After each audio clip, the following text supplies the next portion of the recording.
Thank you very much. Good morning. I'm really very pleased to be here with you.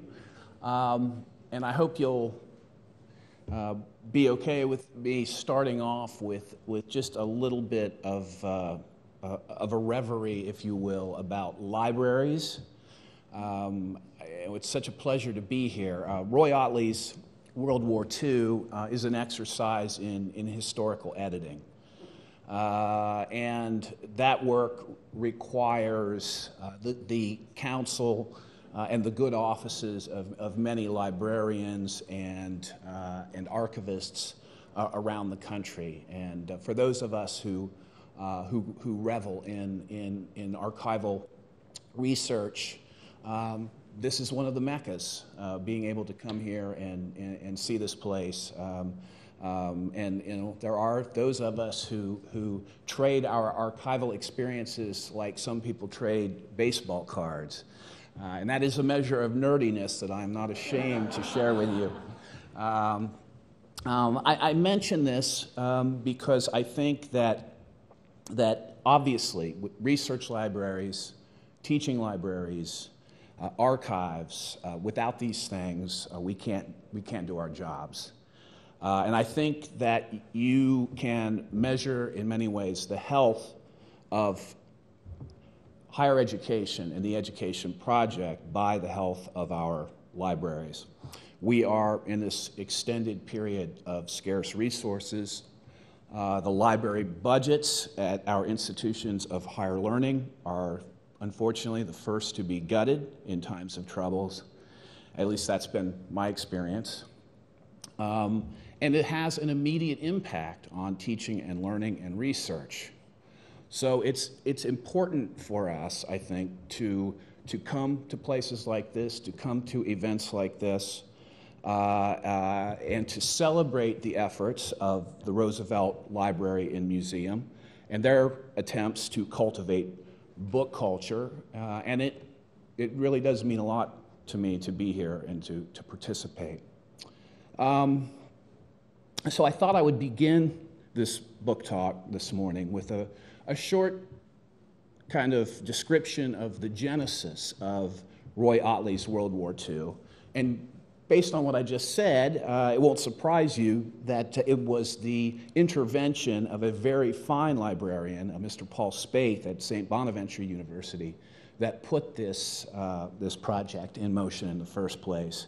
It was a random phone call to my office and an invitation to look at a small cache of papers that had long been hidden in the university archives there that created the circumstances and helped to make this book a reality. Now, when Paul first told me that there was a small collection of Ottley papers in the archive, the name did not ring a bell. Later, I remembered that in an article that I'd been working on years before, I had used a biography that Roi Ottley had written of the editor and publisher of the Chicago Defender, a man named Robert Abbott. But at the time, I really didn't have a clue who he was. And so I went over and sat down in the archives reading room and began to leaf through a very small box of papers that was essentially comprised of a couple of scrapbooks and this unpublished manuscript. 5 minutes with the manuscript, and frankly, my jaw was on the table. What I was reading, to my mind, was remarkable, and I worked my way through it, and then again, no connection, a completely random event. I got an email from the University Press of Kansas, an editor there named Nancy Jackson, who was wondering what I was working on. I pitched her the Ottly idea, and look, we're all here. It's been a few years, but here we are. Now, these are the sorts of stories that you hear when you're a graduate student, right? That somebody is working through cleaning out their attic and they find a box of photographs and, oh my God, there's Abraham Lincoln. or something like that. I actually had a professor at Western Carolina University who was out walking with his wife one spring day. It was spring cleaning time, and he was kicking through some trash that somebody had put on the side of the road and found this beautiful leather-bound book. He picked it up, and it was the diary of a Civil War doctor. I'll never forget the look on my professor's face as he told this story, and he looked to the heavens and said, "It was like manna from heaven." And eventually he published that book. But for me, it was because of a librarian, Paul Spaeth, and also the help of University archivist Dennis Frank. They knew their collections. I don't know if they knew exactly how important or interesting Ottleys' work was in the context of what historians are doing in this field right now. But regardless, because of their interest, this book exists today. Now, I thought, let me ask a question. Has anybody ever heard of Roi Ottley before? You have, sir. And you too? Okay. In what context, if I might ask? His radio show, New World of Comedy. Okay. And you, sir? His original book. Okay. Which made him a national celebrity. How much you want for that book? No, that's really, it's interesting. Oddly, I call him my favorite footnote. And it's generally because of that book, because we still use it.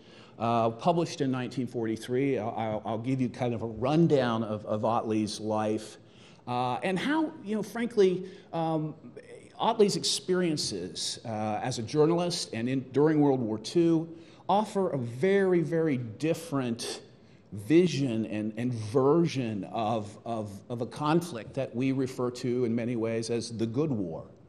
Ottleys' experiences, I think, highlight some of the divisions, some of the conflicts that were at the core of American society in this period as we mobilized to confront this evil in the world. Vincent Lushington Ottley was born in 1906. His parents were both Caribbean immigrants. His father, Jerome, was from Grenada. His mother, Beatrice, was from St. Vincent. And in a sense, it's a classic immigrant tale. The father worked multiple jobs and took business classes at night at a local high school. Beatrice Ottley worked as a domestic and as a seamstress to make ends meet. Eventually, Jerome had accumulated enough hours to earn his real estate license. And within a few years, he had parlayed that into a very successful property management firm in Harlem. So in other words, Roi Ottley was a child of privilege, comparatively speaking. He was raised in the elite Strivers Row neighborhood of Harlem. His best friend was the future congressman, Adam Clayton Powell Jr. He ran the streets with Fats Waller and W.C. Handy Jr. He wrote of watching the Garvey parades from the roof of Clayton Powell Sr.'s church, Abyssinian Baptist Church, in the early 1920s. He eventually would become an all-city track star and one of the first black students at St. Bonaventure University, where he also began learning the journalistic craft. Of course, 20s Harlem was the heart of the jazz age, the Harlem Renaissance. Ottley was obsessed with musical theater, with the plays of Broadway, with jazz music. In the 1930s, the years of the Great Depression, I think these were formative years for him. He came back from school to help his family. He got a job in the city of New York's welfare department, and there he witnessed firsthand the immense suffering of his neighbors. And he also started writing. He